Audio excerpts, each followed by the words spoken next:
Kepada Bapak dan Ibu Guru semuanya, puji syukur kita panjatkan kepada Tuhan Yang Maha Esa karena pada siang ini kita dapat berkumpul di sini dalam keadaan sehat dan tidak kurang satu apapun. Pada siang ini kita bersama akan mendengarkan presentasi diseminasi Asinyata Budaya Positif yang akan disampaikan oleh Bapak Muhammad Sulma Indra. Selanjutnya kita bersama akan menyanyikan lagu Indonesia Raya dan Mars Guru Penggerak. Kepada Bapak Ibu disilakan untuk berdiri.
Negeri ini memanggilmu kawan, belajar bergerak berbagi untuk negeri, guru penggerak majukan pendidikan, guru penggerak mengangkat pada murid, kreatif rancang pembelajaran, meraih potensi tingkatkan prestasi, lahirkan profil pelajar.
Kepada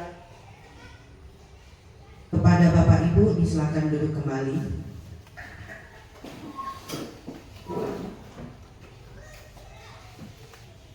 Selanjutnya, marilah kita dengarkan bersama pembacaan Al-Quran yang akan dibacakan oleh Ibu Yurna Suswita. Kepada Ibu Yurna Suswita dipersilakan.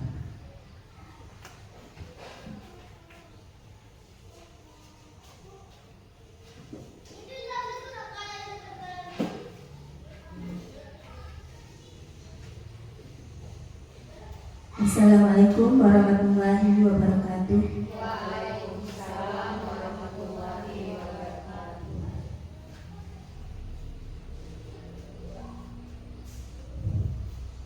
A'udzu billahi minasyaitonir rajim.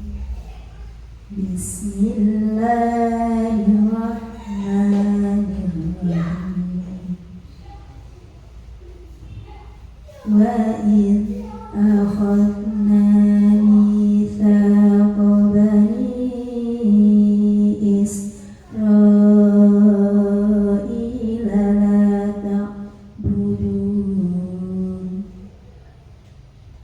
la ta'buduna illallah wa bil walidaini ihsana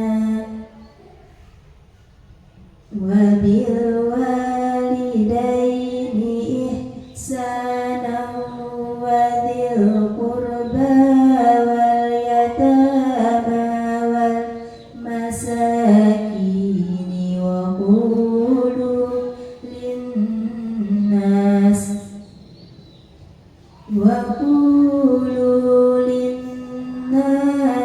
husnan wa aqimus sholata wa atuz zakah thumma tawallaitum illa qalilan minkum wa antum mu'ridun wa iz akhadna mitsaqakum la tasfikuna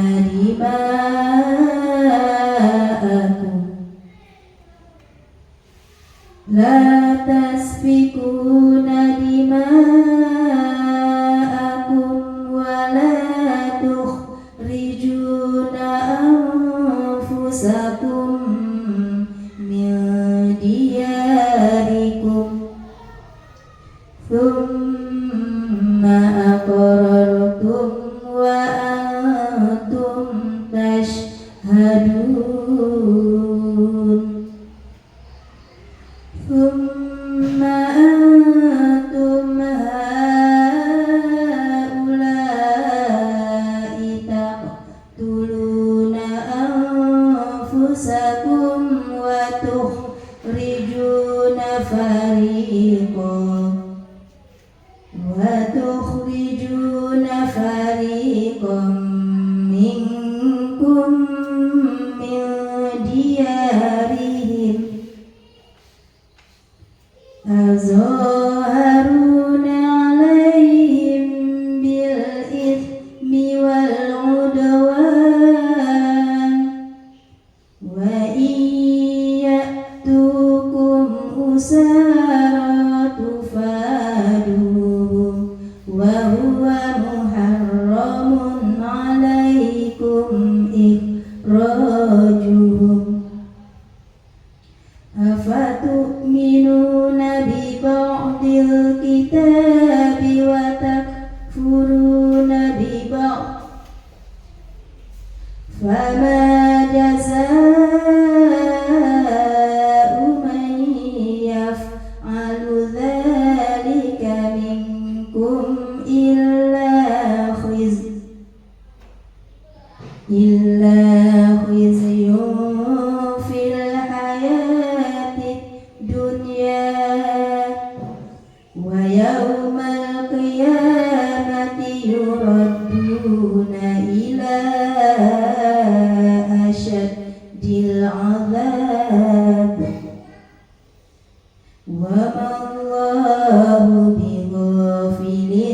عما تعملون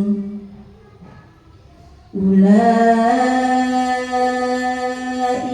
الذين اشتروا الحياة الدنيا بالآخرة فلا يخفف عنهم العذاب ولا هم ينصرون صدق الله العظيم. Assalamualaikum warahmatullahi wabarakatuh.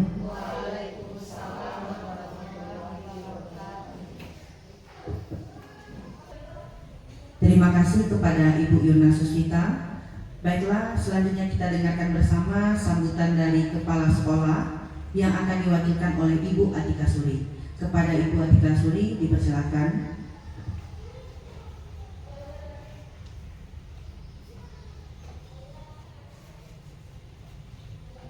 Bismillahirrahmanirrahim. Assalamualaikum warahmatullahi wabarakatuh. Salam sejahtera bagi kita bersama. Alhamdulillah wa syukurillah. Salatan salaman ala rasulillah wa ala alihi wa ashabihi wa man wala. La haula wa la quwata illa billah. Amma ba'du. Pertama, mari kita panjatkan puji syukur kepada Allah Subhanahu wa Ta'ala, Tuhan yang Maha Esa, yang telah memberikan kesempatan untuk bisa menghadiri acara diseminasi aksi nyata disiplin positif yang akan disampaikan oleh Bapak Muhammad Zulma Indra SPD.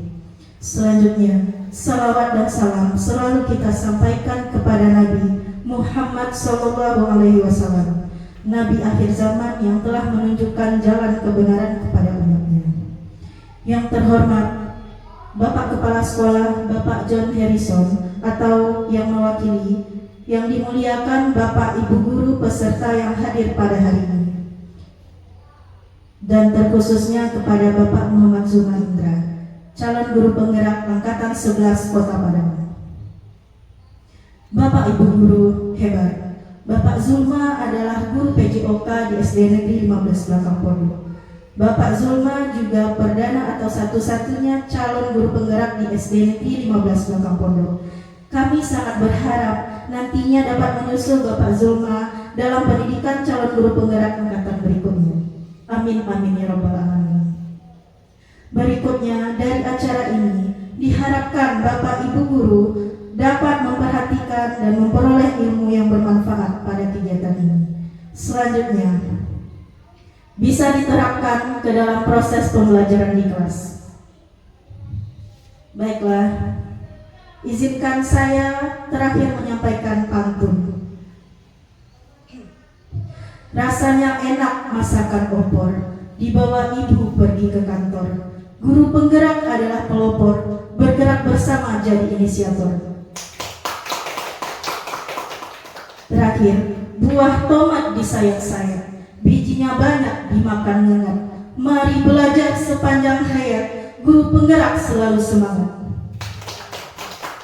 Baiklah, hanya itu yang dapat saya sampaikan. Saya akhiri dengan wabillahi taufik wal hidayah. Wassalamualaikum warahmatullahi wabarakatuh.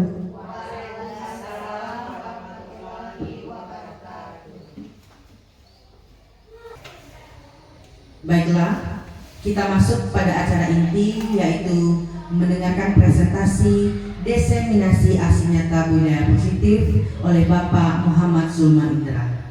Kepada Bapak Muhammad Zulma Indra dipersilahkan.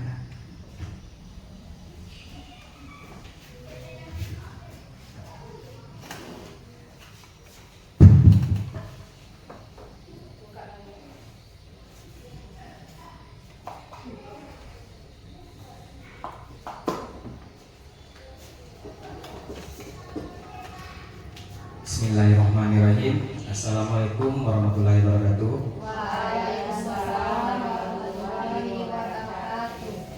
Terima kasih saya ucapkan kepada Bapak Ibu yang telah menghadiri diseminasi pada hari ini, Dan saya ucapkan terima kasih kepada Ibu Sylvia sebagai moderator dan Ibu Atika Suri sebagai wakil kepala sekolah.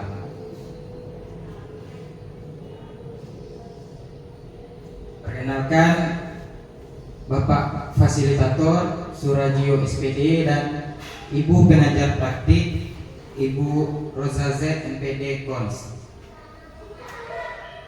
Konsep-konsep kunci di dalam modul budaya positif adalah 1. Perubahan paradigma belajar, 2. Disiplin positif, 3. Motivasi perilaku manusia, 4. Kebutuhan dasar, 5. Posisi kontrol restitusi, 6. Keyakinan kelas, 7. Segitiga restitusi. Pertama, perubahan paradigma belajar.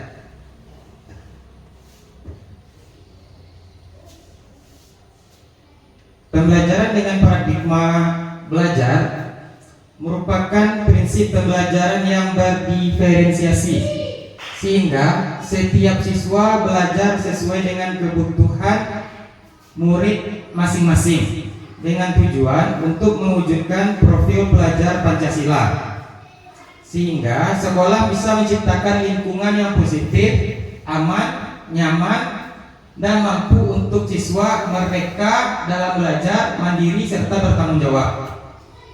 Umumnya, disiplin sangat berkaitan dengan kontrol guru terhadap siswa.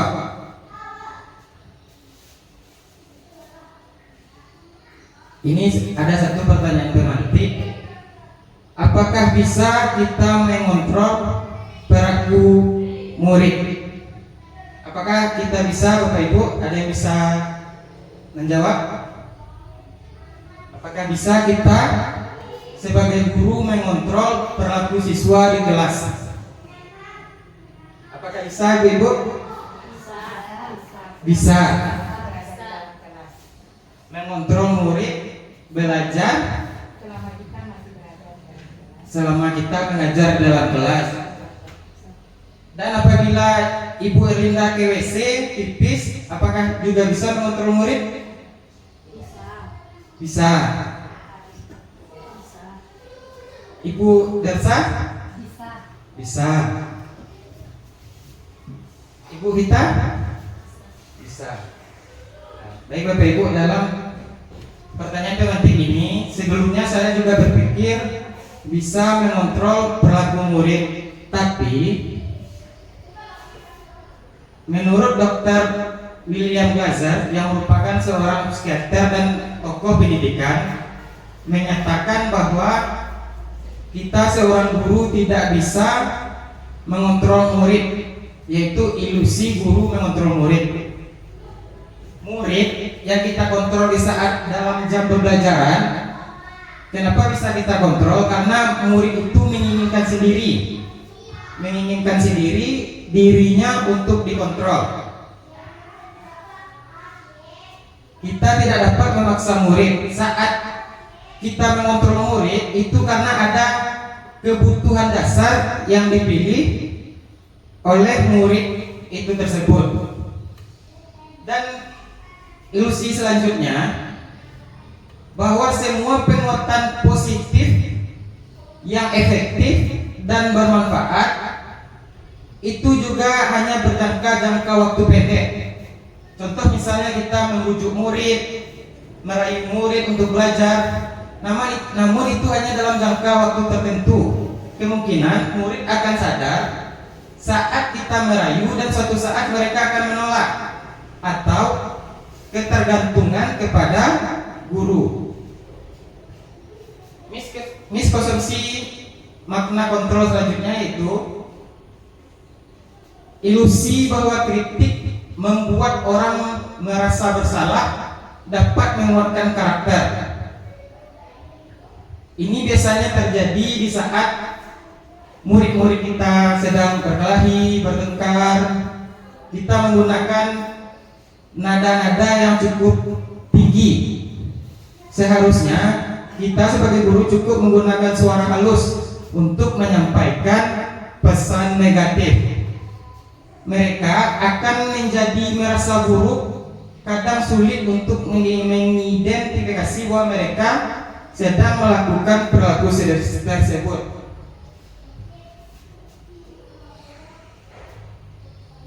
Miskonsepsi selanjutnya, ilusi bahwa orang dewasa memiliki hak untuk memaksa. Orang dewasa bisa diartikan kita sebagai guru, sebagai orang tua, sebagai kakak, om, atau tante.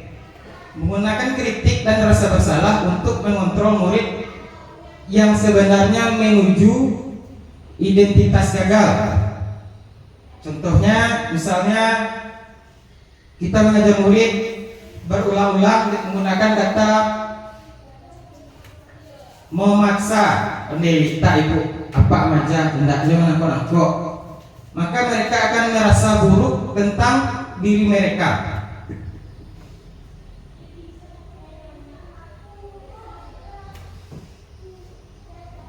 Seharusnya yang kita lakukan saat menghadapi anak-anak, seharusnya kita untuk meluruskan miskonsepsi tersebut. Menurut Stephen R. Covey mengatakan bahwa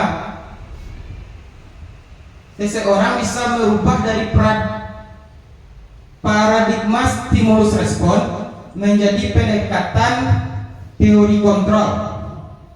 Contoh stimulus respon. Realitas kebutuhan kita sama. Seharusnya realitanya kebutuhan kita berbeda-beda. Kebutuhan siswa dalam saat belajar. Selanjutnya itu semua orang melihat hal yang sama. Menurut teori kontrol, setiap orang memiliki gambaran yang berbeda. Selanjutnya kita mencoba mengubah orang agar berpandangan sama dengan kita. Ini sangat memaksa. Seharusnya kita berusaha memahami pandangan orang lain tentang dunia. Perilaku buruk dilihat sebagai suatu kesalahan. Biasanya murid bertengkar, mengambil makanan teman. Itu sebenarnya murid memiliki tujuan. Selanjutnya orang lain bisa mengontrol saya. Menurut teori kontrol, hanya saya yang bisa mengontrol diri saya. Saya bisa mengontrol orang lain. Menurut teori kontrol, Anda tidak bisa mengontrol orang lain. Selanjutnya pemaksaan ada pada saat bujukan yang menyebabkan kegagalan. Seharusnya kolaborasi dan konsensus menciptakan pilihan-pilihan baru. Dan yang terakhir pemaksaan ada pada saat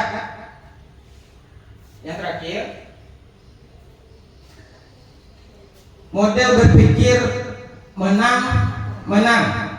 Maaf saya ralat, stimulus respon. Model berpikir menang kalah. Ini biasanya terjadi di saat anak mengikuti OSN, dan lain-lain. Sebab murid berpikir menang atau kalah. Menurut teori kontrol, model berpikirnya adalah menang. Jadi murid yang mengikuti perlombaan, satu orang pun tidak ada yang kalah karena mereka berusaha dan mencoba. Lanjut yaitu kedua, disiplin positif. Pertanyaan pemantiknya, ketika mendengar kata disiplin, apa yang terbayang di pikiran kita sebagai guru? Ibu Yurna, apa yang terbayang ketika mendengar kata disiplin?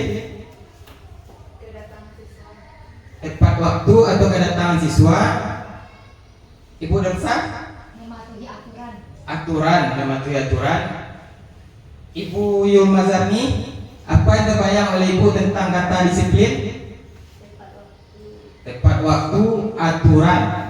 Ibu Novita? Sama.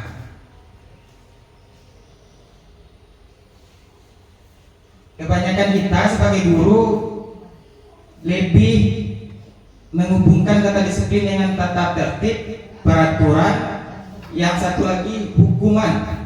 Padahal itu sungguh berbeda, karena belajar tentang disiplin positif kita tidak perlu memberikan hukuman. Justru hukuman merupakan alternatif terakhir. Contoh alternatif terakhir, misalnya di tingkat, alhamdulillah tingkat SD tidak ada. Misalnya di tingkat SMP terjadi tawuran, ada misalnya putus tangan karena tawuran atau terjadi luka, itu adalah pilihan terakhir melalui proses hukum. Disiplin positif menurut Ki Hajar Dewantara, untuk menciptakan muridnya mereka, syarat utamanya adalah harus ada disiplin yang kuat. Disiplin yang dimaksud adalah disiplin diri yang memiliki motivasi internal. Jika tidak ada motivasi internal, maka kita memerlukan pihak lain untuk mendisiplinkan atau merupakan motivasi dorongan dari luar atau internal. Sejalan dengan pemikiran Diana Rose, sesuatu yang dihargai dan bermakna. Apabila kita menghargai peserta didik, membantu, mendorong, itu akan membuat murid-murid kita berubah. Selanjutnya itu bagaimana mengontrol diri, penguasaan diri, dan yang mengacu pada nilai-nilai yang kita hargai. Seseorang memiliki disiplin berarti mereka telah menerapkan nilai-nilai kebajikan universal. Sebagai guru, tujuan kita adalah menciptakan anak-anak yang memiliki disiplin diri, sehingga mereka bisa berperilaku mengacu pada nilai-nilai kebajikan universal dan memiliki motivasi intrinsik, bukan ekstrinsik. Sedangkan tujuan disiplin positif itu sendiri ialah menanamkan motivasi pada murid-murid untuk menjadi orang yang mereka inginkan, menghargai diri sendiri, dan mereka memiliki kepercayaan diri, dan mereka berperilaku baik berlandasan nilai-nilai kebajikan karena mereka ingin menjadi orang yang menjunjung nilai-nilai untuk mencapai suatu tujuan yang mulia.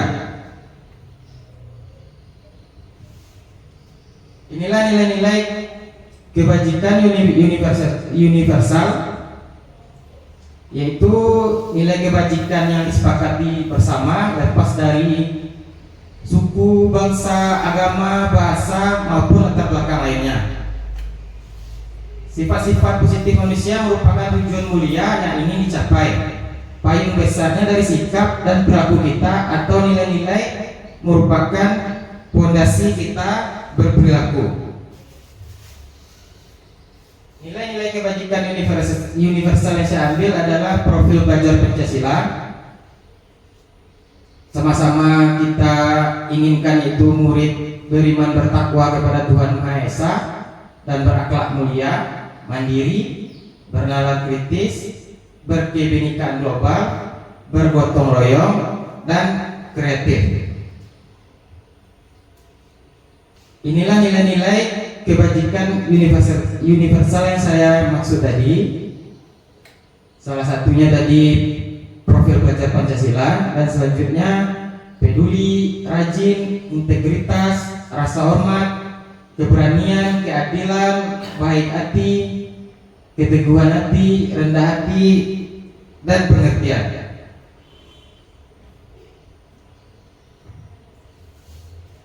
Selanjutnya itu motivasi perilaku manusia. Motivasi perilaku manusia ini yang paling dasar yaitu untuk menghindari ketidaknyamanan atau hukuman. Misalnya di saat ibu pengawas besok akan datang, kita berusaha untuk semuanya datang pagi. Dan begitu juga untuk seandainya murid, mereka berusaha untuk menghindari hukuman. Kedua itu untuk mendapatkan imbalan atau penghargaan dari orang lain. Ketiga, untuk menjadi yang mereka inginkan dan menghargai diri sendiri dengan nilai-nilai yang mereka punya.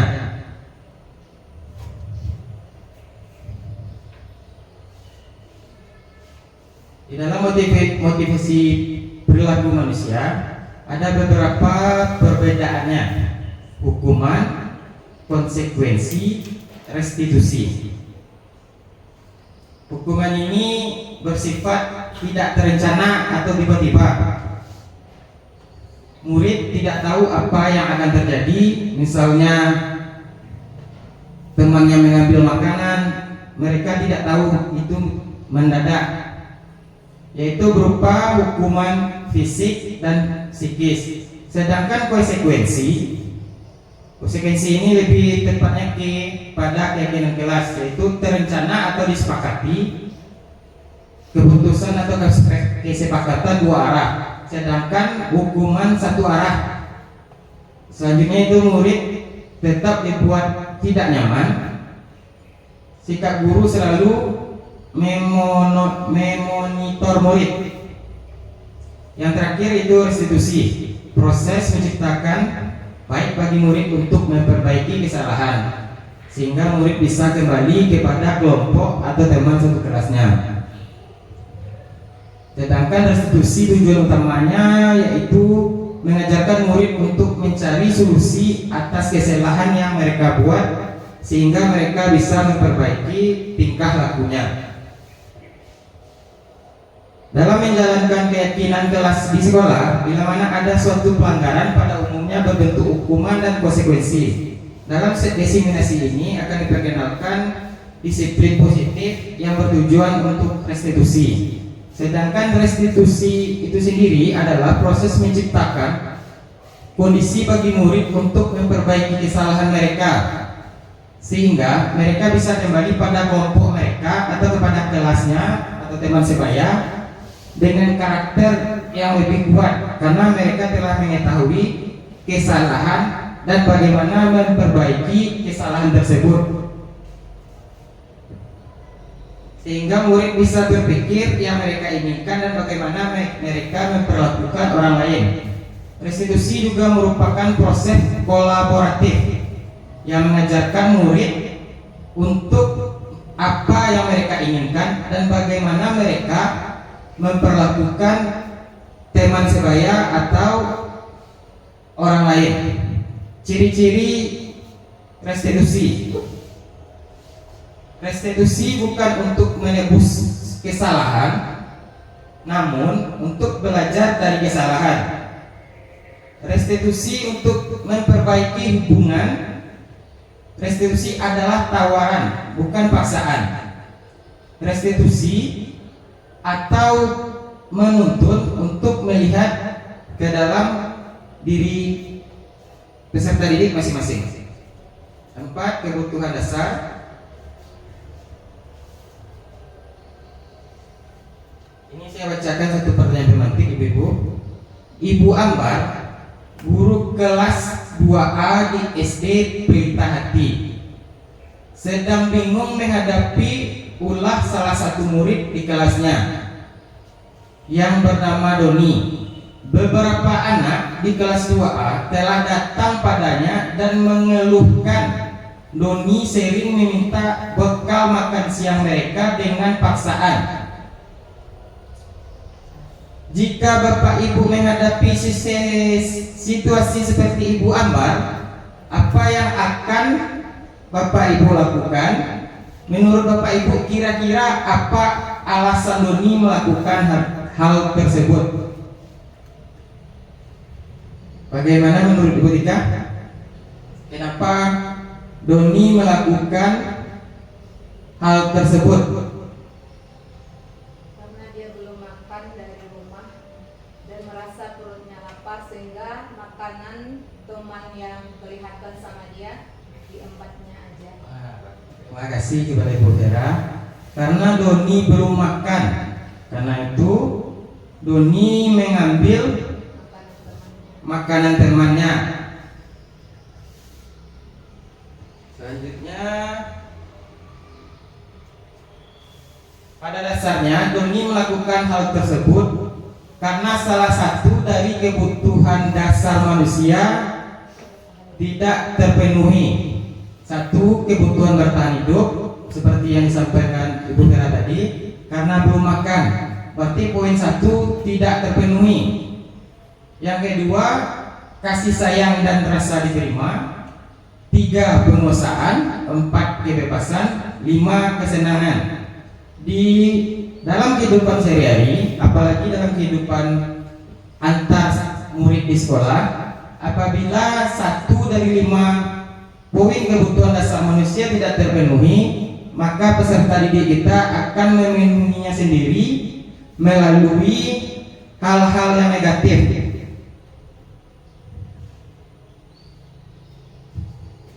Ini kebutuhan bertahan hidup seperti yang dijawab oleh Ibu Vera. Karena Doni tidak terpenuhi kebutuhan yang bersifat fisiologis untuk bertahan hidup. Selanjutnya 5, posisi kontrol restitusi. 5 kontrol restitusi, yaitu 1 guru sebagai penghukum, 2 sebagai pembuat merasa bersalah, 3 guru sebagai teman, 4 guru sebagai pemantau, 5 guru sebagai manajer. 5 posisi kontrol ini adalah hal-hal apa saja yang akan terjadi di sekolah, seperti guru sebagai penghukum. Biasanya guru sebagai penghukum ini menemukan murid-murid yang melakukan kesalahan, baik hukuman fisik maupun verbal. Guru-guru yang melakukan sebagai penghukum biasanya menggunakan suara tinggi dengan contoh patuhi aturan saya atau awas, dengan gaya tubuh mata melotot atau menunjuk-nunjuk atau menghardik. Ini ada 1 contoh video guru sebagai penghukum.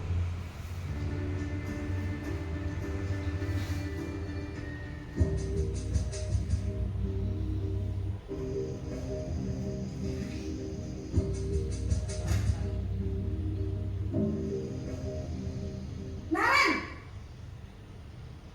sini kamu. Selamat pagi, Bu. Selalu terlambat. Kamu deh, pasti terlambat. Maaf, Bu. Saya Apa? Apa coba? Alasan kamu apa lagi? Kapan sih kamu tidak terlambat?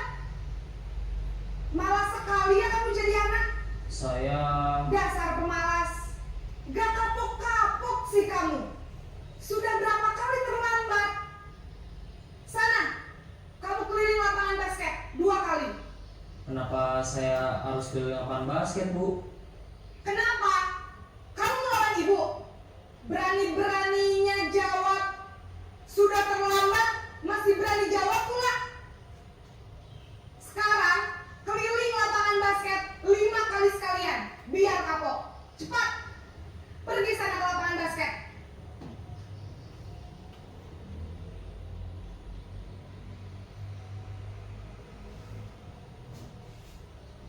Tadi merupakan contoh dari guru sebagai penghukum. Apakah dampaknya terhadap murid yang mengalami hukuman?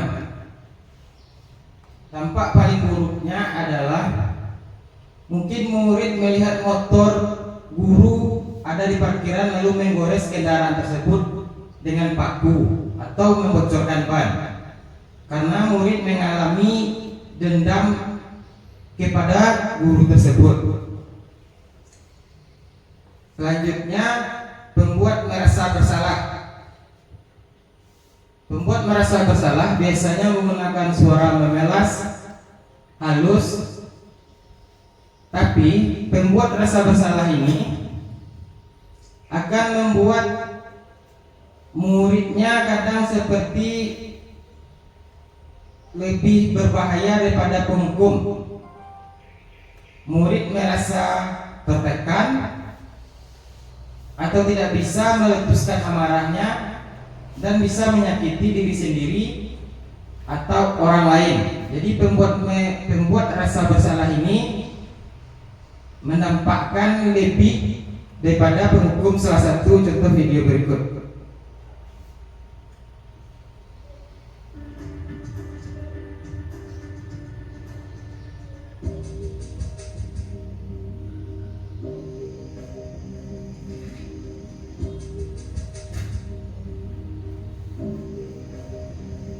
Naren,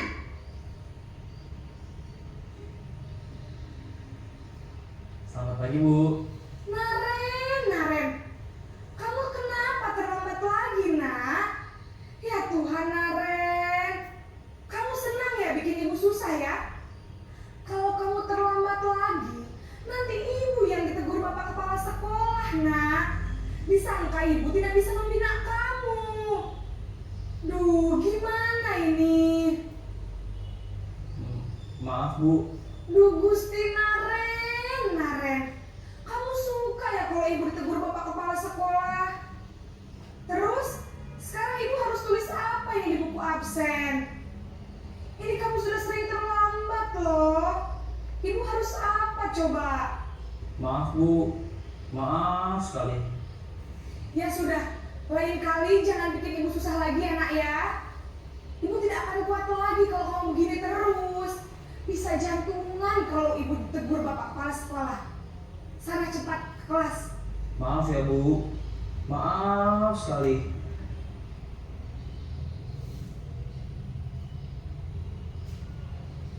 Pembuat merasa bersalah tadi apabila ketika Naren terlambat dan ternyata ibunya benar jantungan, pasti Naren merasa tertekan dan merasa menjadi murid paling buruk.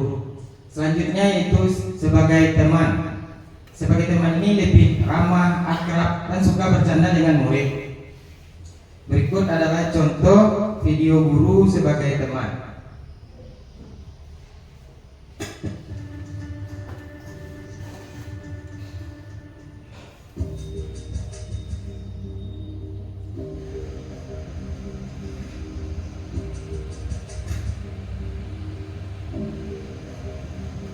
Naren!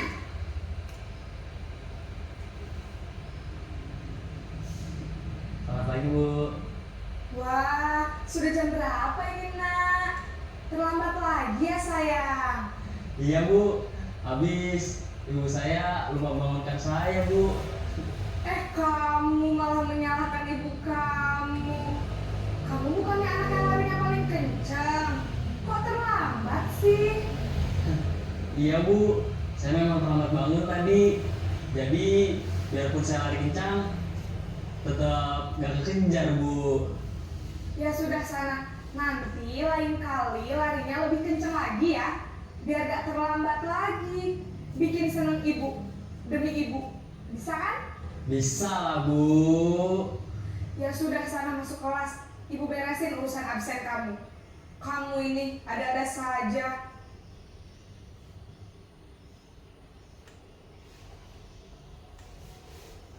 Dampak guru sebagai teman ialah apabila guru yang tidak akrab terhadap murid tersebut, maka murid tersebut tidak bisa diajak kerjasama, kolaborasi, atau meminta bantuan. Minimal kita sebagai guru bertindak sebagai pemantau atau lebih baik sebagai manajer.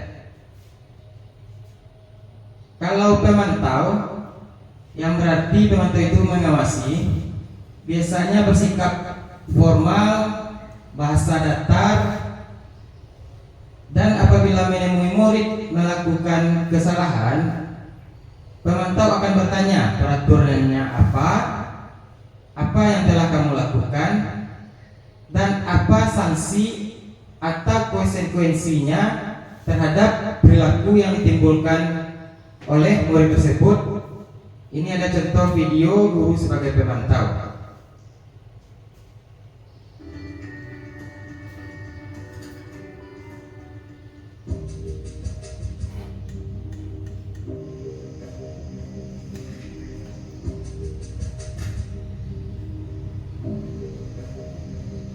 Naren!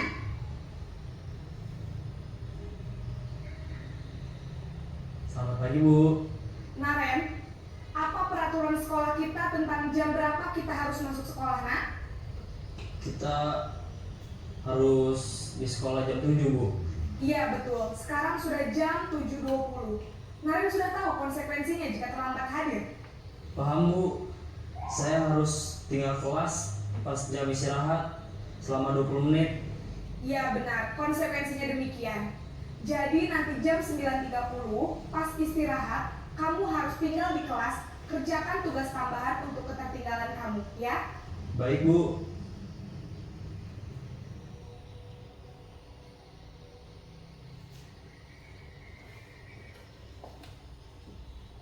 Sedangkan dampak dari guru sebagai pemantau adalah pertama, murid tidak merasa tersakiti karena guru tidak menunjukkan suatu emosi yang berlebihan.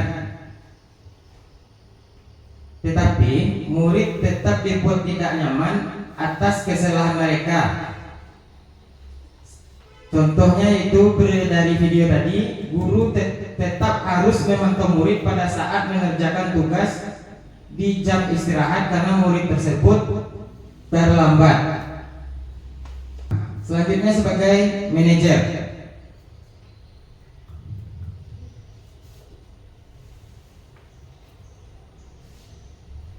Ini contoh video sebagai posisi manajer.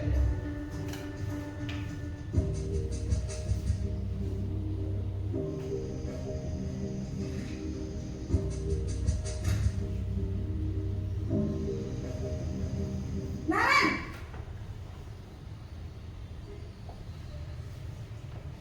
Selamat pagi Bu. selamat pagi Naren. Maaf Bu, saya terlambat. Iya, sekolah masuknya jam 7, sekarang sudah jam 7.20. Jadi sekarang bagaimana ini Naren? Maaf Bu, saya lupa setel alarm saya semalam. Baiklah, menurut kamu, keyakinan sekolah yang mana yang perlu kamu tingkatkan? Menghargai diri sendiri dan orang lain mungkin ya Bu. Setuju. Jadi, apakah Naren meyakini prinsip saling menghormati tersebut? Iya Bu, saya meyakininya. Apakah Naren bersedia memperbaiki masalah keterlambatan ini? Bersedia Bu. Bagaimana kamu akan perbaiki masalah keterlambatan ini? Saya akan coba untuk tidak lupa menyetel alarm saya Bu. Baik, kalau Naren lupa menyetel alarm di rumah, ada orang yang kira-kira bisa bantu mengingatkan tidak? Ada Bu, kakak saya, Kak Emma. Ada lagi selain Kak Emma? Selain Kak Emma, ada ibu saya. Baik, jadi yang mengingatkan Naren adalah Kak Emma dan ibu kamu ya? Kira-kira akan mulai setel alarm kapan nih Naren? Setelah pulang sekolah, akan segera saya lakukan. Baik, jadi Naren akan setel alarm untuk bangun besok pagi dan akan diingatkan oleh kakak dan ibunda Naren ya. Ada lagi yang mungkin perlu dilakukan Naren agar tidak terlambat bangun lagi? Tidak ada Bu. Baik Naren, terima kasih untuk kerjasama kamu. Sekarang kamu perlu kembali ke kelas untuk belajar. Baik Bu, terima kasih. Posisi manajer adalah posisi kontrol yang disarankan untuk membimbing. Di antara kelima posisi kontrol tersebut, minimal kita diharapkan sebagai pemantau atau lebih baik sebagai manajer. Guru sebagai manajer tidak akan memberi hukuman atau konsekuensi kepada muridnya, tapi memberikan solusi dan mencarikan solusi. Selanjutnya itu keyakinan sekolah atau kelas. Di sini guru berperan dalam mewujudkan terbentuknya keyakinan sekolah atau kelas dengan adanya kesepakatan antara guru dan murid. Apabila cuma satu arah hanya melalui guru, berarti itu namanya peraturan, bukan keyakinan kelas. Selanjutnya keyakinan sekolah atau kelas berupa pernyataan-pernyataan universal yang mudah diingat, dipahami, dan harus diterapkan di lingkungan sekolah. Ini salah satu contoh keyakinan kelas 1 dan keyakinan kelas 5, yaitu setiap anggota kelas perlu belajar, anggota kelas perlu senang, sedangkan kelas 5 selalu bersikap positif, menjadi diri terbaik. Dan terakhir yaitu segitiga restitusi. Tahapan dalam segitiga restitusi: 1. Menstabilkan identitas, 2. Validasi tindakan yang salah, 3. Menanyakan keyakinan kelas. Menstabilkan identitas dilakukan berdasarkan prinsip bahwa membuat kesalahan adalah bagian dari proses pembelajaran yang nantinya akan menggeser identitas gagal ke arah identitas yang sukses. Kedua, validasi tindakan yang salah. Validasi tindakan yang salah dilakukan berdasarkan prinsip bahwa setiap perilaku berupaya memenuhi salah satu kebutuhan tertentu, sehingga guru atau orang tua akan bergeser dari pemikiran stimulus respon menjadi teori kontrol, serta akan lebih mengenali dan mengakui kebutuhan murid. Terakhir itu menanyakan keyakinan. Menanyakan keyakinan dilakukan dengan memberikan pertanyaan-pertanyaan bermakna kepada murid, memunculkan motivasi secara intrinsik sehingga mampu mengaitkan keyakinannya dengan tindakan yang salah.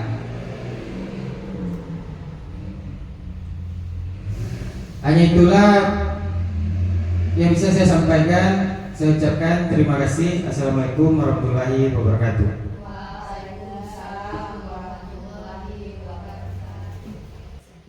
Baiklah, terima kasih kepada Bapak Muhammad Zulma Indra atas penyampaian presentasinya. Kita masuk pada sesi selanjutnya, yaitu sesi tanya jawab. Diminta kepada Bapak Ibu untuk dapat memberikan pertanyaan dan nantinya akan dijawab oleh Bapak Muhammad Zulma Indra. Silakan Bapak Ibu. Oh ya, kepada Bu Elsa.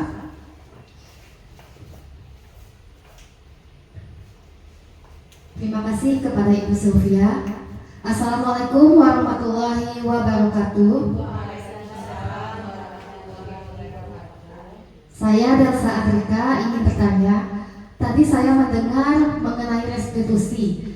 Restitusi itu adalah mencari solusi atas kesalahan yang dibuat oleh dirinya sendiri. Dirinya ini adalah murid ya Pak. Jadi pertanyaan untuk Pak Zul, siapakah yang mencari solusi tersebut? Apakah murid itu sendiri agar dia tidak mengulangi kesalahannya lagi, atau guru, atau kolaborasi antara guru dengan murid? Terima kasih. Wassalamualaikum warahmatullahi wabarakatuh.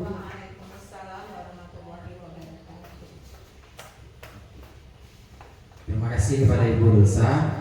Dengan inti pertanyaannya, apabila murid melakukan kesalahan, apakah kita yang mencari solusi atau murid itu sendiri? Nah, baik. Berarti dalam 5 posisi kontrol guru, yaitu kita posisikan diri kita sebagai manajer, yaitu membantu murid mencarikan solusi. Apabila murid tersebut tidak bisa mencari solusi atas kesalahan yang telah dilakukan, berarti kita memberikan solusi sesuai dengan pendapat Ki Hajar Dewantara. Apabila anak peserta atau murid atau peserta didik kita tidak memiliki motivasi internal, berarti butuh pendisiplinan dari luar, motivasi eksternal. Dan setelah kita sebagai guru memberikan solusi dan ternyata murid tersebut mengulangi lagi, apa yang harus kita lakukan? Yang kita lakukan adalah kolaborasi, pertama dengan orang tua, dengan teman-teman satu kelas, karena dengan bantuan teman-temannya, insya Allah murid tersebut bisa berubah sedikit lebih baik, dan bantuan dari orang tua. Hanya itu yang bisa saya jawab kepada Ibu Delsa. Apakah Ibu Delsa puas dengan jawabannya? Sangat puas, terima kasih kepada Ibu Delsa. Apakah ada Bapak Ibu lagi yang mempunyai pertanyaan?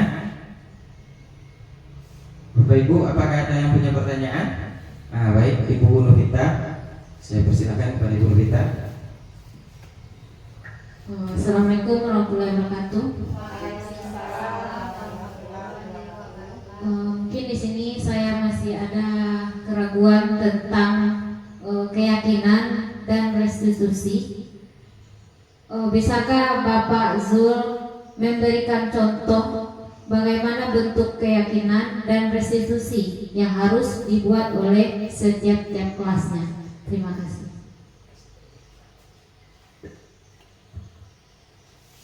Terima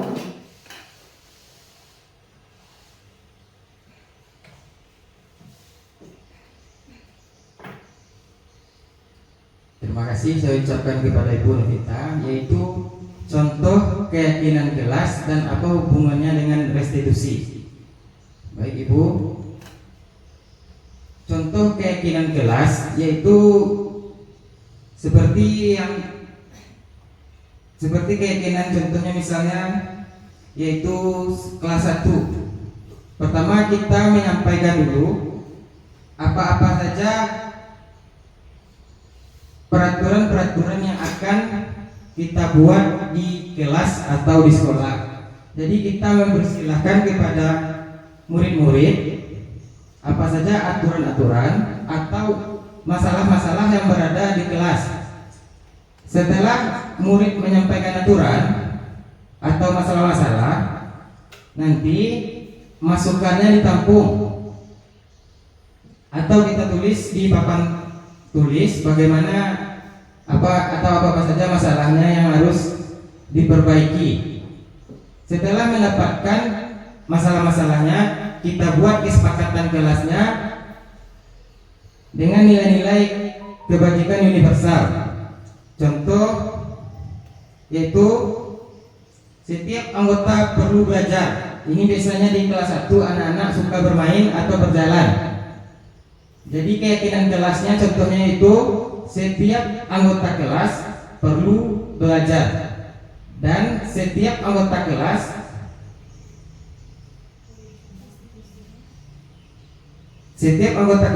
perlu senang dan restitusinya apa begitu. Restitusi adalah sesuai definisinya bagaimana anak tersebut bisa kembali ke kelompoknya dengan tujuan bukan merupakan penebusan kesalahan. Jadi restitusi itu adalah solusi dalam pelanggaran-pelanggaran dalam kesepakatan kelas. Terima kasih, hanya itu yang bisa saya jawab, Ibu Novita. Adakah pertanyaan lagi Bapak Ibu? Ya, nah ini pada Ibu Sofia. Baiklah Pak Zul, melanjutkan yang ditanya oleh Ibu Novita tadi, saya masih bingung. Berarti ketika ada keyakinan kelas, misalnya setiap anggota kelas perlu belajar, berarti ketika anggota kelas ini tidak belajar, berarti dia melakukan restitusi atau seperti apa? Nomor 1 itu ya contohnya. Jadi dari keyakinan kelas ini sampai ke restitusi itu gimana contohnya Pak Zul? Terima kasih kepada Ibu Sylvia. Berarti bagaimana ketika anak melanggar restitusi, apa contohnya? Berarti contoh segitiga restitusi berarti Ibu Sylvia. Terima kasih kepada pertanyaan dari Ibu Sylvia. Langkah-langkah apa saja yang kita lakukan dalam restitusi peserta didik? Dalam langkah-langkah segitiga restitusi, kebetulan saya ada tugas sebelumnya demonstrasi kontekstual tentang segitiga restitusi, yaitu 1. Menstabilkan identitas, 2. Validasi tindakan salah, dan menanyakan keyakinan. Dalam kasus 1 ini skenario kasusnya itu Afif makan di kelas saat jam pelajaran. Dan ini adalah contoh segitiga restitusi yang saya terapkan kepada Afif. Nah, coba saya mulai.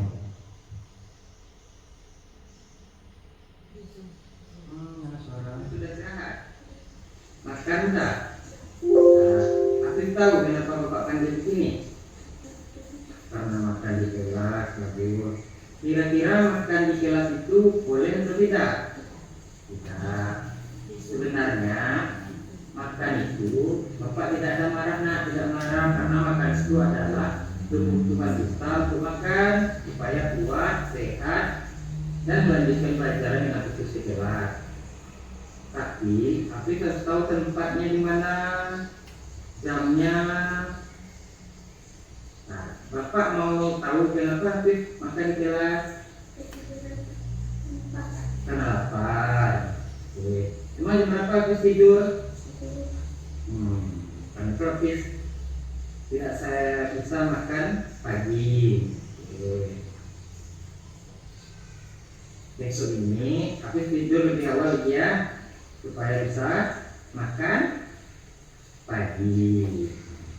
Habib masih ingat keyakinan kelas kita? Apa itu nak? Jujur, menghargai teman, membawa minum, menggunakan pakaian olahraga. Terakhir, jangan makan di kelas, karena makan di kelas itu akan mendatangkan semut dan mengganggu fokus temannya belajar. Di sini Bapak tidak marah, apalagi mau pengapit, tapi Bapak akan mencarikan solusinya agar Habib tidak makan lagi di kelas. Apa yang harus Habib perbaiki untuk tidak makan di kelas? Bangun pagi supaya bisa sarapan. Apa lagi? Tidur lebih cepat. Kenapa tidur malam? Besok usahakan 9 tidur lagi anak ya. Kapan Habib mau mulai untuk memperbaiki diri? Kapan Habib untuk tidak makan di kelas lagi? Besok. Janji ya. Bapak ingin Habib menjadi anak yang jujur, mandiri, dan tanggung jawab. Jadi besok enak ya, tidak makan di kelas lagi ya. Terus dulu. Oke.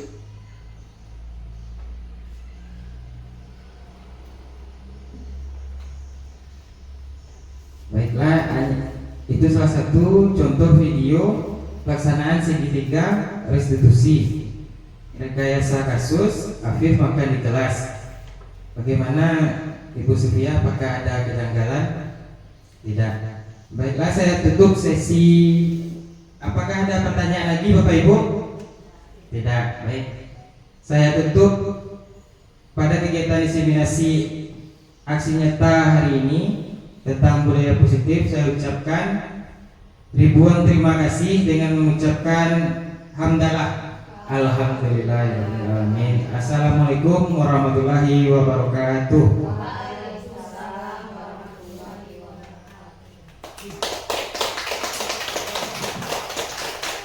Baiklah, terima kasih kepada Bapak Zulma Indra yang telah memberikan materi kepada kami.